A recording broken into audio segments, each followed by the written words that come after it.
Můžeme debatovat nad příčinama, proč Česko není ta země, kde se vymýšlí a je země, kde se spíš vyrábí, ale jedno máme společné. Chceme, aby Česko bylo moderní a hlavně sebevědomou zemí. A toto jedno společné mají i mý hosté. Jsou to všechno osobnosti, kteří ukázali, že to jde, že jde v Čechách inovovat a jít příkladem. Mé jméno je Jiří Paták a sledujete podcast One Bond. Představte si, že jste Brit, původem sice z Irska, ale Brit. Máte slušně rozjetou kariéru v Británii a jednoho dne se přestěhujete do Čech. Makáte v korporacích, máte skvělý plat, skvělé podmínky a ve věku, kde málo z nás už začne riskovat a už si spíš jako začíná pomaličku v tom životě užívat, tak se pustíte do startupu. A najednou chodíte po tom trhu mezi těma 20letýma namistrovanýma bodečkama a působíte jako zjevení. A mým dalším hostem je člověk, který byl dlouhá léta profík v telekomunikacích, vysoký manažer, jak jsem říkal, Brit původem z Irska, který se před 23 lety přestěhoval tady do Čech a před několika lety založil startup jménem PetExpert v oblasti veterinářů, v oblasti pojištění mazlíčků a tento startup relativně nedávno také velmi úspěšně exitoval. Jeho jméno je Derek Cummins. Well, Derek, welcome. Thank you for inviting me.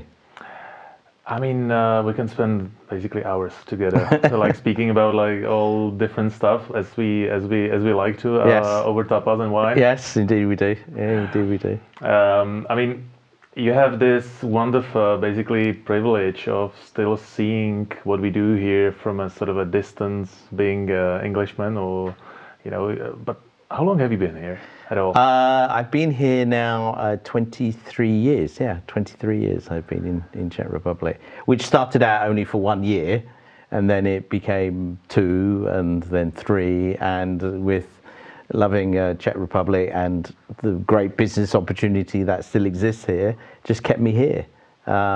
Of course, as well, built a family here as well with a Czech wife, and I have my children are half Czech and half Irish. So I'm originally from Ireland, but I grew up in the UK. Actually, my high school teacher was half Irishman, half Englishman, and the kind of perspective I got to life, the kind of humor, cynicism, and this kind of like approach, like that, yeah. I got from him. So it sort of formed me when I was a teenager. So I have loved it since ever since. But you still have this unique position of looking at basically us Czechs, people, businessmen, society from a sort of whole different perspective. So what are you seeing after 23 years? Have we changed? Have we improved? Well, I'd like to say yes, but the reality I think is slowly. I think from when I first came here 23 years ago, I expected a much bigger change over that period of time. It has in some areas, but other areas it has not. And I know a lot of people who have been here who are not Czechs. They've done business here, and they've actually moved on from Czech Republic because they expected it to the business to improve or the way business is done and so on and so forth. So yeah, it has changed, but not to the level that I thought it would do. Because previously, if you look from revolution time from 89, from 92 to separation of Czech and Slovakia, the level of growth was phenomenal. Yeah, it was huge. But it hit a plateau, I think, around about the year 2000 when I pretty much came. And then it sort of plateaued off. Yeah, why is that? I mean, have you solved this sort of riddle? Because I don't think like anyone knows why that happened. I think we would agree, most of the people would agree. Yeah. There's the plateau, but what happened? I don't know what happened. I think, I was this week in Poland. I was in Warsaw. I was in Krakow, and I remember going to there 20 years ago. And they were way behind the Czechs, way behind. It was just completely, the Czechs were really ahead of everybody in Central Europe. But now I'd have to say that the Polish economy looks great, and Warsaw is unrecognizable. The roads are fantastic. Trains are great. It's just a big change. And I think that the Czech business it's just taken longer. And I don't know why that is, yeah. When you first came here, you must have had some kind of sort of assumptions, impression how it's going to be. And so tell me more about what you found here, what surprised you, what was your first impression, your first shock? When I first came, I was asked then by a boss of mine in the UK who was American, and he'd got a job here. And he said to me, do you want to come and work in Prague? And I was like, okay, I'm not sure I know too much about Czech Republic and so on. And all I'd known about it was friends of mine going there for a weekend. Yeah, so I thought, okay, I'll come there. So I turned up and they said, come along and have a look. And it was like November, December. So you can imagine it was cold and it was snowing at the time as well, in the days when it used to snow back in those days. And the first thing that struck me was the beauty of Prague. It was phenomenal. The first place I went to was Starometská náměstí, and it was just stunning, But everything just kind of looked still a bit tired, yeah? Now, what I'm pleased to say, from that period to now, that has changed. It doesn't look as tired as it does. It's been looked after, the heritage of the buildings, and it looks fantastic. So, from those early days, I thought this is, and hence why I'm still here, this is a country of great opportunity and a history of innovation. As we know from the past, the innovators back from the days from the First Republic and so on, it was phenomenal inventions came from Czech Republic. And what was your first sort of shock over here? We Czechs tend to shock people a lot. My first shock, I would say, people were a bit grumpy. Yeah, they still are. Yeah, that hasn't changed. But people can be a little bit grumpy, and the customer service level was a bit low, which still can be. Yeah, that's why I always say, if you provide, like we do, a fantastic customer experience, you will stand out, rather than being part of the norm.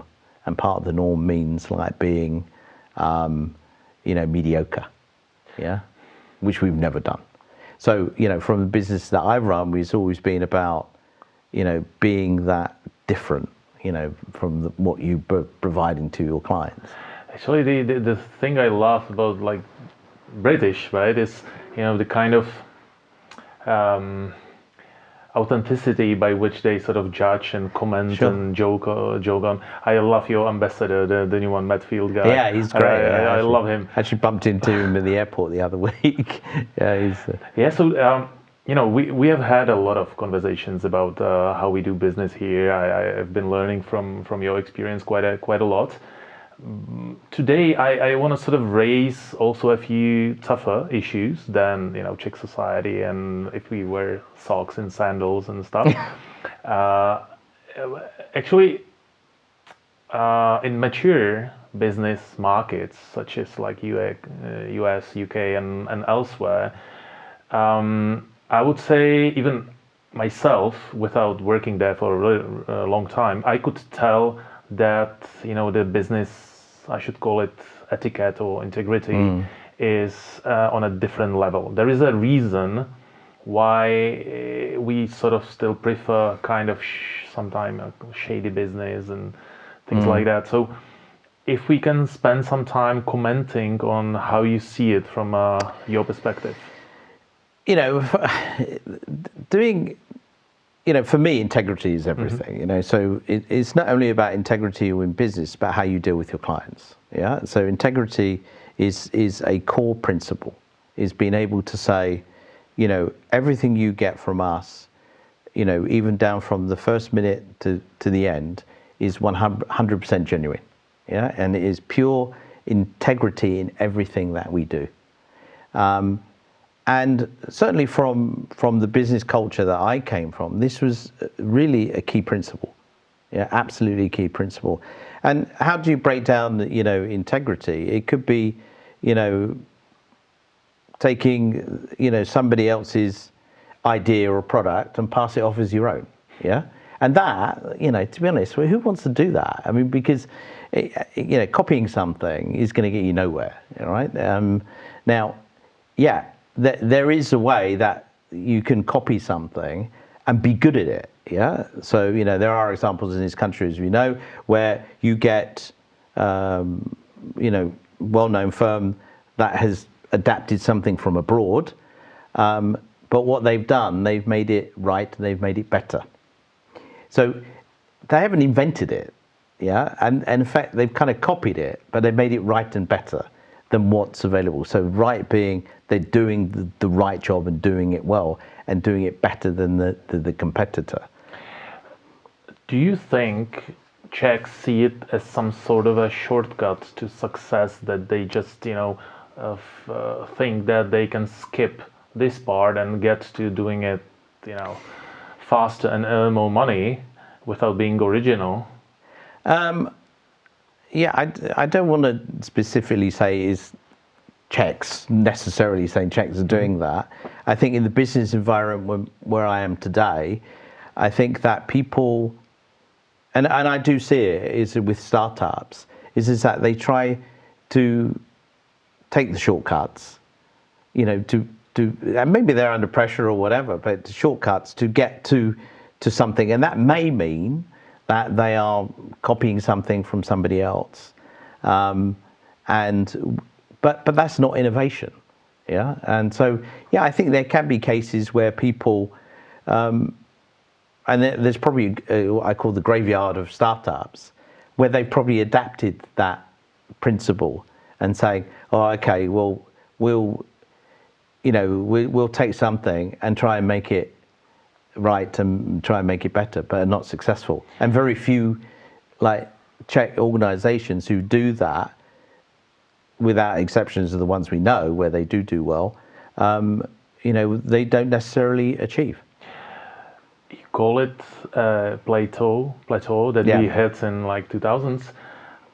Recently, I've been calling it basically a valley of tears, right?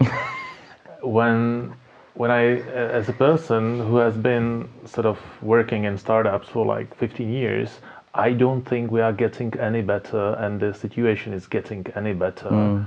When you look at some of the numbers, I looked at the numbers in the last year, and actually it's $20 per capita per year invested into startups in Czech Republic. I mean, $20 is the price of the lunch in the place we go to. Yeah, for sure. Right? Yeah. And you have Israel, 700, UK, like 800, whatever. Huge investment into it, yeah. What is the root cause of this? Well, from my opinion, I think that let's take a step back, right? So when I first started PetExpert and we started it, we needed funding, okay? And so we started contacting people we know, but we also contacted quite a number of Czech private equity or venture funds, yeah? Consistently, we were having difficulty with the venture funds of the Czech-based ones, because all of them were only focused on one thing: is when are you going to break even? What point are you going to make money? When are you going to do it? Yeah, and if it wasn't going to be in a short period of time, they were just not interested. And it was funny because when we then moved to foreign, when we did the next raise that we did, we decided to do it outside of Czech Republic.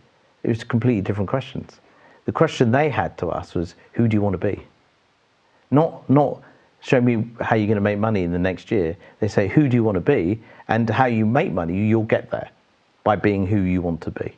So and that was like, we talked to American companies, French companies, and so on. I know similar people like myself have the same story, yeah?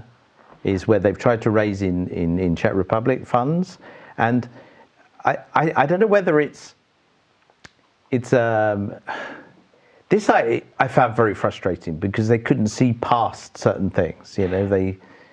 Very few of them did. Looking at the Czech, the local market, I don't think the root cause is the lack of capital. Looking at how much money is being spent in real estate and everywhere, right? I don't think it's a lack of capital, right? So you're saying it's the way the local VC fund work, or they're not having the vision. Okay. Yeah. So as most startups take time, and like anything, there are unexpected things happen. Yeah, things don't always go to plan. I wish it was like that. It'd be fantastic. It's called venture, right? Yeah. So you do that. The definition but of it. I think that and again from my experience, and I can only talk about my experience, is that I found that they were not sort of getting that. They were not getting the vision. And it wasn't like we were, I would say I've been in business quite a long time. I know how to present my vision very well.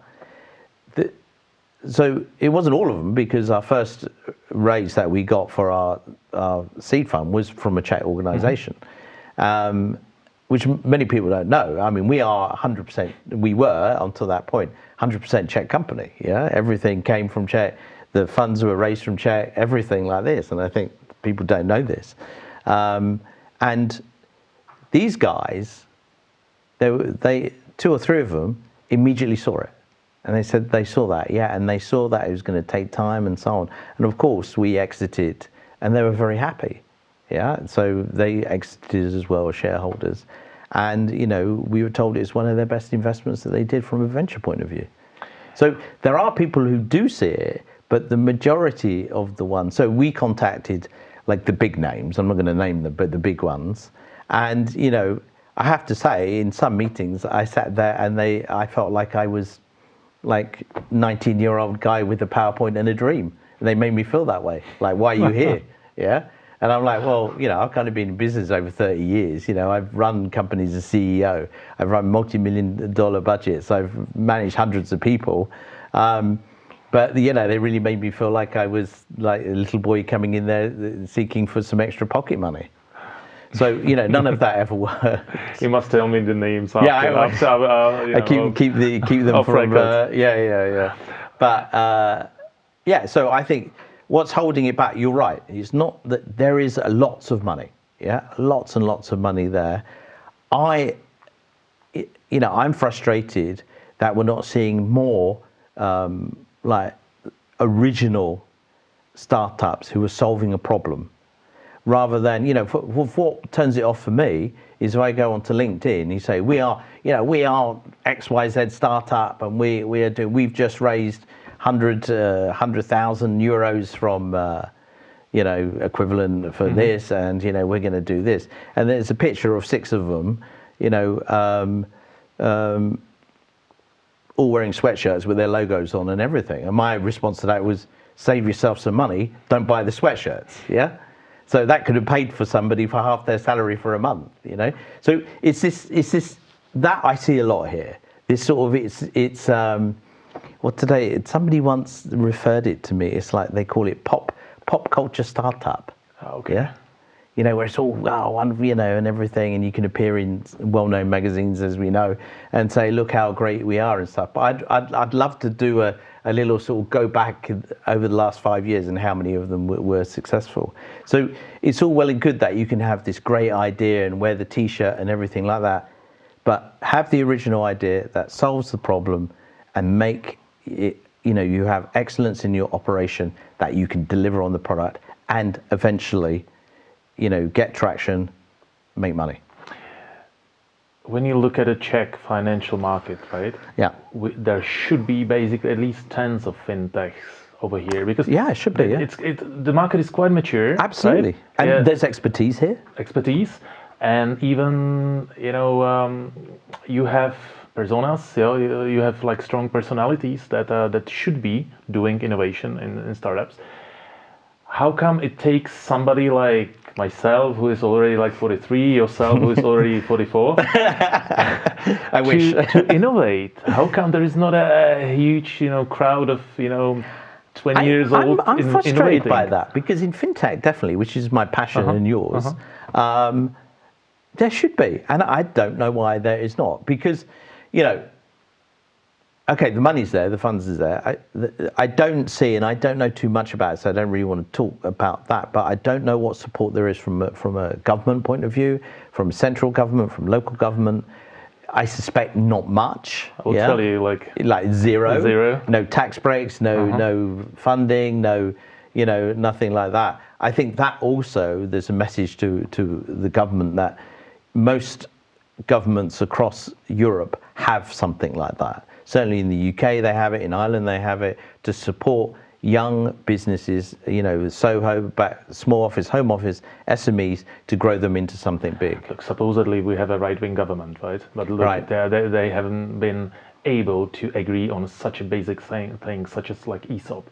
Like the taxation of like ESOP, right? Yeah. It's not going to happen. It might happen after the elections, but it's a very basic thing. Rather simple to copy paste from some other country. And I'm aware of that, and I don't understand when it comes to ESOPs, the government just seems to have no idea how to deal with it. Yeah, but this is 2025. This is very common. So if you want to, I believe that the company is always about the people and the team that work around you, and you have to reward that team, but they also have to understand what that means.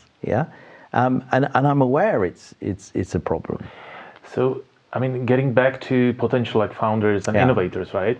Look who's actually innovating in this market. Arguably the biggest innovator is probably Petr Borkovec, right? Mm-hmm. With his like partners group, but he's been around for like 20 years. Yes, he's like he's an old school guy, like us. Yeah, we've been around, but it's exactly the point. Why isn't there any younger superstars? I checked the deals from like last year. There is like it's less than $3 million into fintech, including Patrongo, right? Yeah. With 1 million, and there's two more, but nothing else like popping up. Nothing in this sort of pre-seed phase. And I think we should try and encourage that more. I certainly would encourage more fintech because there's definitely market opportunity. You have the expertise, but it's right. We need the young people to be able to come up with the ideas all the time and not rely on us old folk.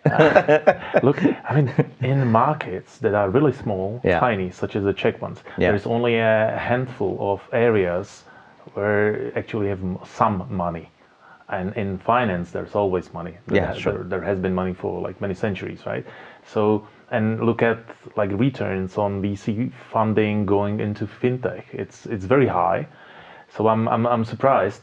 One of my assumption or maybe observation is that the local VC funds, the Czech ones that you just described, they consistently made the money outside fintech, right? Yes. So probably there is no like superstar. Yeah, there's no awareness about it. There's no rohik in fintech, right? Yeah, for sure. But maybe that's it. Maybe it's a lack of knowledge within those VCs who don't know enough about fintech, and then if they don't know enough about it, then they don't feel safe in it, and then they feel that obviously the risk increases, and but perhaps it's that. I don't know. Well, the truth is that finance is really overregulated in many ways. So I understand that someone looking from the outside finds it really complicated to understand. And I will say though, in the defence of Czech, because we're currently in other countries as well. In terms of the finance regulations here, they're actually quite simple compared to some other countries in Europe. They would say so. Yeah, absolutely. From other countries, the way that it's dealt really well, and it's clear and so on. And some other countries that I've been to, now with the regulator and everything, it's bureaucratic, very difficult, very anti-business, very it's horrible. And this bit, I think. I've always been impressed by the speed of the administrative part from the regulator. Has always been great. Oh, really? From my experience. I would say you'd say something opposite. But that's what we're here to talk about. Yeah. But I would say they're very good. Yeah. But regulation comes when you got to have the startups in the first place. Yeah. And as well, I think that regulation shouldn't make startups scared. Yeah, certainly the funds should never make them scared, because over-regulation, yes, but I don't think we're over-regulated here. But I think that they have to see past that. And if it's holding back the VCs now, I'd say I don't know why it would be. Yeah, from coming into fintech, but I'm not sure there's enough fintech ideas coming, because as we've discussed many times over a wine, and we've been in several meetings. And again, it's back to this copycat thing. Yeah, is that you have to. And I know you've been on VC meetings and say they always ask that question: what problem are you solving? What problem are you solving? What's the problem? Yeah, it's kind of true. You have to solve a problem, right? But you've got to be clear what that problem is and be able to substantiate that problem. Yeah, and so there needs to be more startups who have to literally say, okay, I'm solving this problem. Yeah. Look, time to time, I teach at the Charles University in the banking, the bachelors, as a sort of a guest sort of speaker, and the guys, the students are amazingly smart, right? So and they are in finance, banking, and stuff, amazingly smart, with much better tools than we used to have, right? Including like AI and everything, right? It's great. We were happy to have internet. Yeah. And then mobile phones. But then, now basically none of them really become entrepreneurs, right? Yeah, and again, what it's that age-old topic. What's an entrepreneur? So from my opinion, my which I'm sharing with you today, my view of an entrepreneur is somebody who solves the problem, creates a business, is able to get funding to create, whether it's his own money or from elsewhere, builds that business up, gets traction, and makes it a sustainable business over time. And that may include continual growth, or that may include going to other countries. So that's a true entrepreneur. Yeah, that's someone who literally come up with the sort of the first idea. So, for instance, food delivery, as we know, is here. Food delivery clearly didn't come from Czech Republic; it came from somewhere else. Yeah, but there must have been somebody, and whoever that person is or persons, said, "I know what, I'm going to solve this problem about people going to the supermarket by doing food delivery. And this is how I'm going to do it," because they made it right, they made it better, and they made it different. Yeah. So that was the true entrepreneur, because they solved that problem. And it's something you cannot actually teach at any. No. Yeah, that's you need to have role models. You need to have like superstars that people look up to, right? Yeah, for sure. I think certainly from my generation, your generation, is that what we should be putting across to them is that there's no shortcuts. There's no simple ideas. Yeah, a good friend of mine who I would say is based here. He's been here a long time. He's an entrepreneur.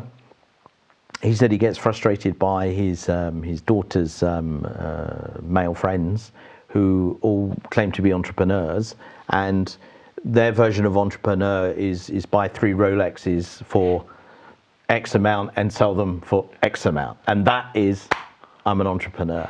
And it was just complete nonsense, yeah. And he was laughing about it, and he said, no, entrepreneurship is that it's about work. You got to put the work in, because it's not easy. If it was easy, everyone would be doing it. So this bit is hard to teach people.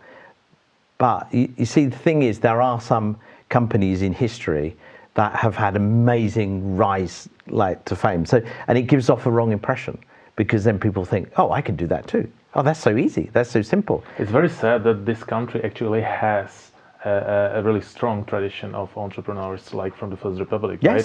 So innovation. It's there. It's not. It wasn't like a super high tech like now, but no. There was innovation.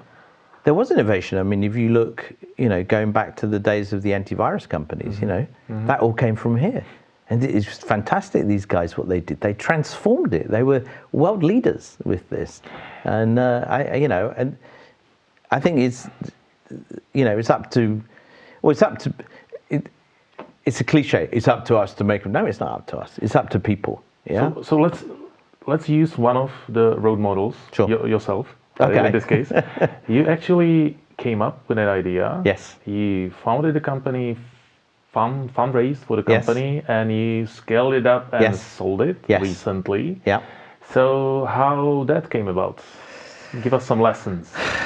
Oh, I'd feel like I'm teaching anyone, but I would say that I'd been working in corporate environment for some time. I'd been working here in Czech Republic for a period of time and always seen a lot of market opportunity.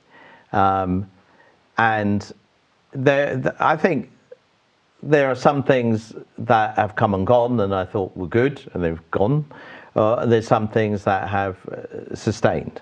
But it's like you said, it's a lot of copying something, yeah? So, look, if you've got money and you can if you're a good operational manager and you can hire good people, you'll make it a success. So if it's something, food delivery is a good example, but other things that are from other countries which you can adapt, so that can do. So some things don't work here, yeah? So for me, I'd been working in that environment for a long time. I've been an animal lover, dog lover all my life. Since I was a child, I always had a dog. When I lived and worked in the UK, I had pet insurance. But pet insurance, it was the old way of doing things. It was the typical way of doing insurance is that the dog is sick, take it to the vet, you pay the vet, the bill comes, you claim back, and it can take a long time depending on workflow or whatever. Yeah. This is the old days, right? So then about 8 years ago, myself and my colleague, who was working with me as a CEO, and we were talking, I don't know, somehow we came on topic of pet insurance. And what we realized, there was a market opportunity. But there was already pet insurance here by one of the largest insurer. Mm-hmm. But we knew that we couldn't just come in and do the same thing, yeah? It'd be easy to do that. It'd be easier to do that. But we said, no, we had to make it right, better, and different. Mm-hmm. Now, how did we do that? Both myself and my colleague, we're from a tech background, and previously to PetExpert, we worked in insurance technology. Oh, you worked together with Jan before? Yes, we worked together, yeah. Okay. So we'd known each other about 14 years, yeah? Good. And we worked together, but that was in automotive technology. Insurance technology in automotive. And and both of us were reasonably senior and within the company. So we were exposed a lot to very much senior meetings with all the big insurers globally. Mm-hmm. Yeah, so with Allianz, with Generali, with all of these insurers, we pretty much knew how they worked. Yeah, so we knew how they worked by the tech that they used, and so we said, well, we can't do the same. We had to innovate. So we created all our own tech from scratch. We wrote it all, and what it was all about was having the best customer experience and to solve the problem, to make it easy.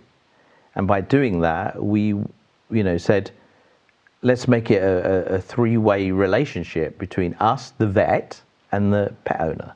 Now, that was unheard of in pet insurance, because the pet insurance companies, typically in other countries, the vets and the insurance companies are never friends. But with us, they're our closest allies, and we work with them. So what we did, rather than making it the same, we created technology where the claim could be immediately settled at the vet. So that means is that if you had, and some vet costs can be high, you were never having to pay it and then claim it back. We would settle it through technology directly with the vet. So all you'd ever pay would be your spolúčast, or your contribution, and the rest is directly settled at the vet, and that solved the problem. So you actually had the right part, the better part, and the new part, different part, and all at the same time. All at the same time. One feature. Yes. I was so surprised you could actually do it, that you can settle it right in the vet's, ambulance. Yeah, I mean, physically, I was going. I mean, my Czech's not perfect, as we don't speak much in Czech, but in English, it's not perfect. So literally, I was out for, I would say, a year, 5 days a week, visiting all the vets across the whole of the country. Actually, my knowledge, geographical knowledge of Czech Republic is actually pretty good.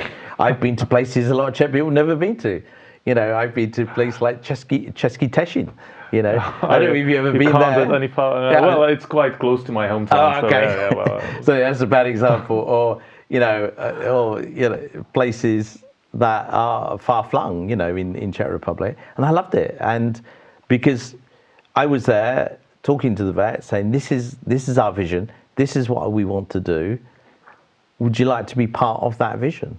And what we did is we created something where the vets could trust, and the vets could also, say it to their clients, but something where we made it the client experience. We didn't want to make it feel that we're an insurance company. Effectively, we're not an insurance company anyway, but we wanted to be that they had to have that whole client experience around owning that pet with us, and to ease that issue, because if their pet is sick as a member of the household, you're sad. It's part of the family, right? And you're worried. Yeah. So we take away that issue of worries, your financial part. And we also take that issue away from the vet to be asking for money while your pet is sick, or in some cases where at the end of its life. So, we're solving multiple problems there all the time. We're just making it easier for everybody. And this sort of, where we make this condition as a direct, where we pay directly to, this is Europe first. This was never done in Europe. And actually, from our knowledge, is not done even today. It's it's done partly in bits where you get an option to do this way or that way, but it's not done like the way we do it. It is still not done. And that's a Czech invention. Oh, that's good. Because the architect of that, my co-founder, is Czech. Actually, one of the innovators in the First Republic was basically Tatra, right? Yeah. The traditional car maker. Yeah. But they do not mention that most of the innovators were German, right? In that company. So even though PetExpert is a Czech company, you Irishman. Yeah. So innovating for us. My role was really just to build that partnerships with the vets and with other organizations to make them part of our vision. So, today I'm proud to say that some of the vets that I first visited 7 years ago are my friends. Some of we work with the small animal, the Veterinary Association for Small Animals. We are their main partner and have been for the last several years. And because we work together with that organization with the vets to be able to increase the knowledge of insurance for their pet owners, which only helps them. Like every successful startup has had a sort of clinical death, so to say, or many of them.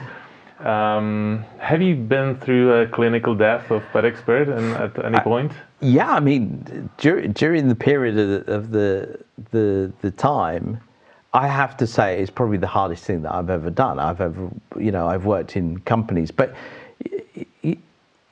when you have your own company, you are accountable to yourself, which has lots of benefits, but also at the same time, what motivates you to get up and wake up in the morning. Yes, there were times over our period of building the company that we had lots of questions of our faith, whether this is going to work, whether we're able to have enough money, because we bootstrapped for a very, very long time, and lived day to day. So we didn't have T-shirts and so. I was having this conversation with somebody recently. The first bit of merch we had was only about 18 months ago. We didn't spend money on that because it was unnecessary. We didn't need to impress magazines and posts on social media. You haven't invested into PR and CheckPunch. No. Stuff. No, we never did that. We never spent money on that. We never spent money on. We didn't, because you know, people would say to me like, "Oh, what do you do?" And so I say, "PetExpert." And all right, it's a mixture. People go, "Yeah, I've heard of you," and so people say, "No, I've never heard of you. How comes?" And I said, "Do you have a pet?" "No." That's why. Okay, that was the. That's why you haven't heard of me. So it took 8 years to get to this exit. So yeah, point? it started off. The original idea actually was in a funny place. It's always a funny place. It's always in a funny place. We were sitting in a hotel in Florida, just outside Disney World. Oh, nice. Yes. And well, you have a few sort of animals in Disney World, yeah, so to say. And it was we were we were at a global conference with Microsoft. Okay. Yeah, and we were working heavily with Microsoft at the time, and still do. And what I loved about with Satya Nadella, you know, I really wanted to see him speak, and it's this huge conference. We went there, and it was just so inspiring about the innovation that they and we were really like motivated by that because we saw what was coming, you know, in terms of, you know, dynamics and so on, and we were like, yeah, actually we can use that tech to make, you know, to do this business. And then, you know, that's how we came up with the idea. And then 2 years ago, just over 2 years ago, no, even 2.5 years ago actually, we were on our, you know, we got to a point where we needed to, you know, move on into other countries like Poland and Belgium. But of course, at this point now we needed funding. And so we started this funding round. And I would say we learned our lesson from the first time round. So we went outside of Czech. Okay. Yeah, actually, that's not true. There was one VC fund who I will say were excellent, and they made us an offer, but it just didn't quite suit what we wanted to do. Yeah, but they were great. I will tell you afterwards who they were, but they were really good. But we decided to go elsewhere. So we then had discussions with VC funds in Germany, in France, and in the US. And the amount of interest we got was really big. Yeah, and we were quite deep in actually quite a couple of, should we say, near to the point of closing. And Trupanion came along through an absolute chance meeting that I had, and they literally within a week they gave me an offer. But they didn't. So that was that quick. It was within a week. Yeah. Wow. In fact, it was actually less than a week, and it went from conversation to actually meeting the founder. Actually within 4 days, yeah. And now what Trupanion wanted to do is not to be an investor. They wanted to be part of our journey, but they wanted to acquire us entirely, which wasn't really what we wanted to do, because we felt that we could carry on building more value, you know, outside the typical way. But I have to say they're great partners, and they really, the founder and we really shared the vision. He also founded Trupanion 27 years ago by himself, and grew that business to being the #1 in the United States. So they are the #1 pet insurance provider in the US. And they have over $1 billion in revenue. They're quoted on the stock market, on NASDAQ. And they just, despite being this big company, they still have this great sort of feel of being like startup. So it took 4 days to meet the CEO of this company, right? It flew from Seattle, yeah.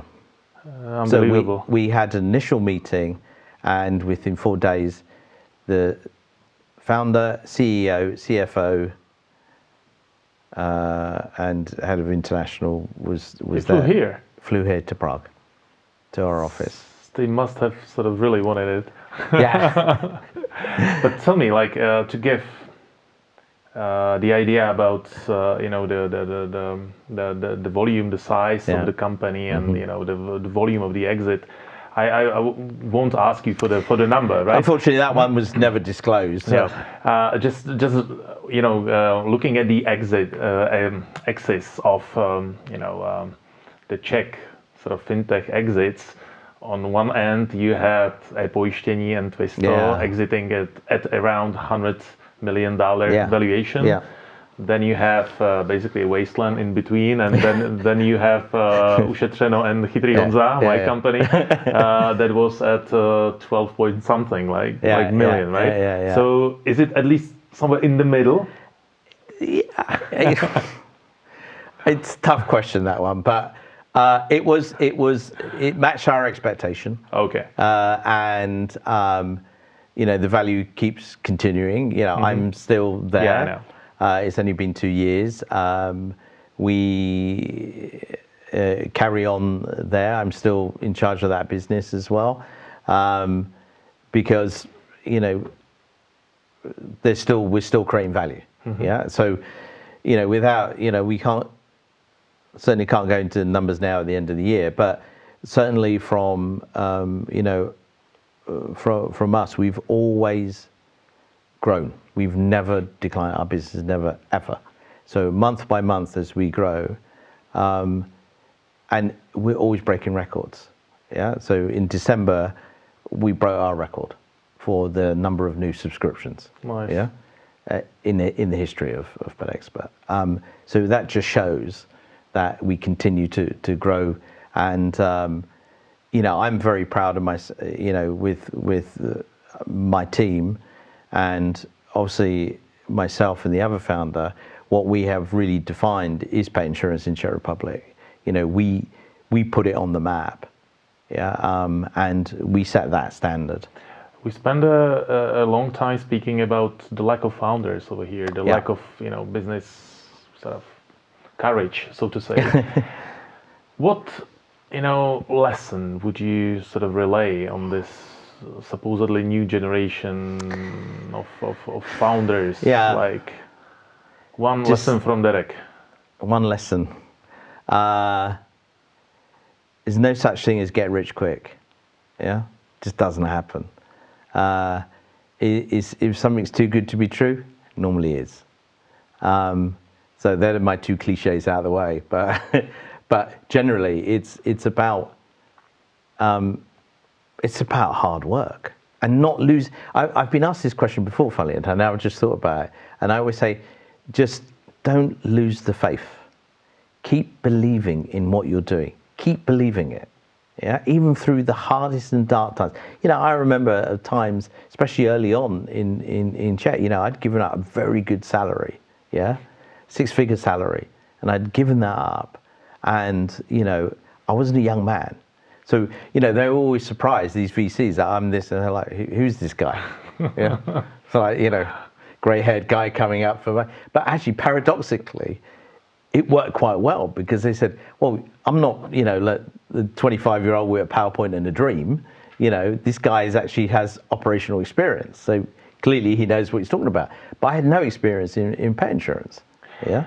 Actually, the average sort of, I read the statistics lately that the average age of a successful founder is it's over 40. So I was like, okay. Yeah, that's good. Not that bad. I think you need to experience a bit of life. There are exceptions. There are some exceptional, globally entrepreneurs who are young guys who have really managed it. There's this and then there's ones that don't. The ones what was it? This under 30. I don't know. Is it Deloitte or Forbes or one of these guys do this? Oh yeah. 30 under 30 and all this sort of stuff. So there are some who are still there, some who are not. But yeah, I think you need to experience a bit of sort of hardcore business life before it's like you can learn that bit first, but you don't necessarily have it, because the point you made earlier, some people have a natural flair and they can spot it, and they just have this natural ability to take something, take the one and make it 5, And I love that. The talent, yeah. I've always done it. I've always wanted to, I remember being as a child, taking my pocket money, going down to the sweet shop, it's a few years ago now, because we used to have shops that just sold candy, yeah? Mm-hmm. Going to candy, buying all these pieces of candy, coming back home, I'm from a big family, coming back home, putting it in this box and displaying it, and then charging my sisters and brothers for the candy. So you have always had this. Yeah, my sister reminded me of this recently. Yeah. And it was always a fun thing to do. And I remember, I said, oh yeah, I remember doing that. So you have had it in you, right? Yeah, like all this time. But there's nothing like the thrill. And recently I made a post on LinkedIn. It's about the thrill. I remember the thrill of our first contract and what that felt like. It honestly, it stays with you. That everything, all those sleepless nights, all that hard work, all that belief, because you can believe as much as you want, but you've got to make it happen. But all those things, and it accumulates to this situation where you get that contract, and it feels like everything you've done is worthwhile. But it's just the beginning, yeah, or the end of the beginning, yeah. So you have a few years sort of left in PetExpert, right? Yeah, for sure. I'm, a lot of people say I still have a lot of energy, and there's people saying, oh, you should be, out playing golf somewhere. Are you kidding me? There's absolutely no way. Actually, I listened to a podcast recently, so the person who may see this will see this. He similar age, a bit older than me. He was my boss many years ago. And he's an entrepreneur. He created businesses, sold them very successfully. Mm-hmm. And he said he got to his 50s and he'd exited. And he was like, what's my purpose? What do I do? And he made this great analogy. He said, most people get their hair cut. You go in, get it cut, and you go. He said, but with him, he made it like a whole event, because he was bored. And what he did, he went off and founded a company with his own money and created a successful company. Yeah. And he still had purpose. He had still much more to give. And I love that. And it's true. And it absolutely, it's not like he said the same, it's not like a, therapy session. But when you are being in business so long, and it's like a drug, to get that, to get that deal, to get that sale, to get that. But again, the advice is none of it comes easy. And I don't mean that to put people off. I want people to understand and to be realistic with them. When we first started hiring people in PetExpert, we said, this is not a normal organization. We are going to be looking chaotic. We don't have HR departments. No one's going to fix your laptop for you and everything like that. We are a young company. It's going to be very dynamic. If you're okay with that, come and join us.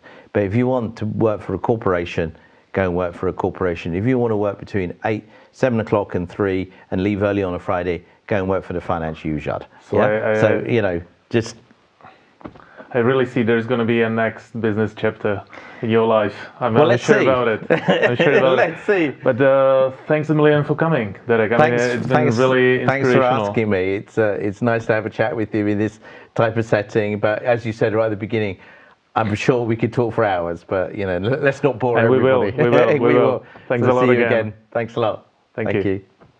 So that was Derek Cummins, the founder and successful businessman and a typical, I was going to say Englishman, but Irishman, not to offend him, Derek Cummins. Thank you.